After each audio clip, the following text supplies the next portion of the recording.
Kei te whakauru te uepu futuporo o te whanganui ātara, i tētahi o ngā uri o te ao Māori ki te kapa hau a Whiowhio, arā ki te kapa Hurricanes, hei toi hau tū i a rātou. Ko Roger te puni o ngā tiporau te toi hau tū hou, hei whakahaere ngā kaupapa Pākahi mo te uniana futuporo o Pōneke. Ki te hari tanākau, te rā pēr he honori tēnei ki tōku nei whakaro, hei tai atu ki tēnei tūranga.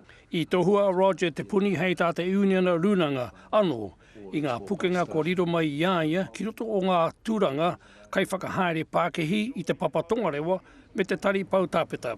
Koe rā tākou tūmanako. Hei mauri atu i nei pukenga, tēnei mātauranga pēr. Oi anō tākou whakaro tūwhakaiti tēnei i tēnei wā. Te whakapono a tētahi o ngā kāpene o te kapa futuporo o Pōneke o mua. Ka hore he tangati i kua atu i a Roger, hei pīkau i te tūranga.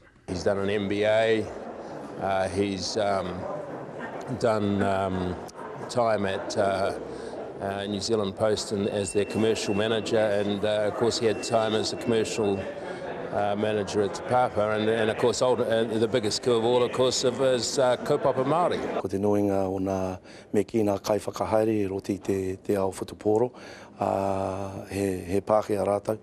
Kei te pai tērā, engari te rape ko tēti o nā mea pai, he Māori tēnei, i tuaki i roti tēnei momo mahi, hei kai whakahaere mo te kaupapa nei.